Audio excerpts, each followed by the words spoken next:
ठाण्यामध्ये शरद पवारांची राष्ट्रवादी आणि शिंदेंच्या शिवसेनेच्या कार्यकर्त्यांमध्ये मोठा राडा झाल्याचं पाहायला मिळालं। जितेंद्र आव्हाड यांच्या पत्नीसोबत शाब्दिक बाचाबाची झाल्याचं समजतंय। ऋता आव्हाड आणि शिंदेंच्या शिवसेनेच्या महिला कार्यकर्त्यांमध्ये वाद झाल्याचं समजतंय आणि यावेळेला पोलिसांनी मध्यस्थी करत हा वाद वेळीच थांबवलेला आहे। तर तिकडे डोंबिवलीमध्ये वंचित आणि भाजपचे कार्यकर्ते आमने सामने आले होते। डोंबिवलीतल्या शेलार नाका परिसरातली ही घटना आहे। डोंबिवलीच्या प्रभाग 20 मध्ये मोठा तणाव निर्माण झाला होता। भाजपच्या कार्यालयामध्ये पैसे वाटप होत असल्याचा आरोप करण्यात आला। वंचितचे काही कार्यकर्ते यानंतर भाजप कार्यालयाबाहेर दाखल झाले। भाजपचे आणि वंचितचे कार्यकर्ते आमने सामने आल्यानं परिसरामध्ये मोठी गोंधळ सदृश परिस्थिती होती। पोलीस आणि भरारी पथकं घटनास्थळी दाखल झाली। यानंतरची बातमी उल्हासनगरमधली आहे। शिवसेना आमदारांचा अधिकाऱ्यांवर पारा चढल्याचं पाहायला मिळालं। उल्हासनगरमधल्या मतदानादरम्यान मोठा गोंधळ झाल्याचं दिसलं।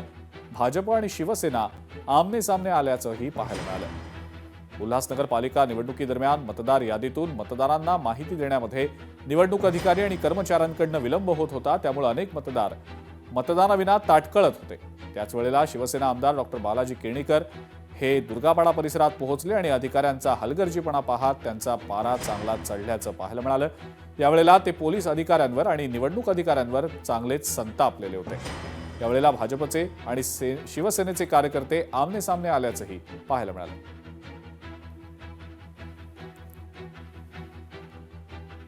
एकाच्या नावावर दुसऱ्यानंच मतदान केल्याची घटना ताडदेवमधल्या प्रभाग क्रमांक 215 मध्ये घडलेली आहे।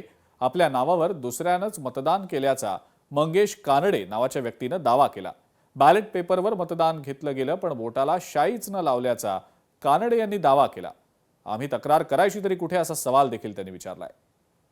मतदार याच्यामध्ये गेलो होतो आणि माझ्या नावावरती ऑलरेडी कोणी मतदान करून गेलाय, तर मी त्या मतदार म्हणजे जे अधिकारी होते त्यांना मी विचारलं, मग तुम्ही काय चेक केलं? तर म्हटलं काय आमच्याकडे असे किती माणसं येतात, काय चेक करणार आम्ही? तर त्यांनी काय चेक केलं आणि माझ्या याच्यावरती डुप्लिकेट माणूस येऊन मतदान करून गेला आणि आता माझं बॅलेट पेपरवरती त्यांनी मतदान घेतलंय, पण ते बॅलेट पेपरवरती घेतलेलं मतदान त्यांनी मला शाई पण नाही लावली आहे माझ्या बोटाला। आणि मी त्यांना विचारलं आता हे दोन्ही मतं कशी होणार? तर ते म्हटलं की नाही, ते जे ह्याच्यामध्ये मतदान केलंय मशीनमध्ये ते जाणार आणि मग बॅलेट पेपरचं पण जाणार, म्हणजे मत हे फुकटच जाणार ना एक कुठलं पण। तर तिकडे सोलापूरमध्ये मतदानाच्या वेळेला 2 गटांमध्ये भांडण झाल्याचं दिसलं। किडवाई चौक परिसरामध्ये 2 गटात तुफान हाणामारी झाली। पूर्व वैमनस्यातून खलिफा आणि मैंदरगीकर या 2 गटात वाद झाल्याचं पाहायला मिळालं। या हाणामारीमध्ये एक व्यक्ती जखमी झाल्याचं समजतंय।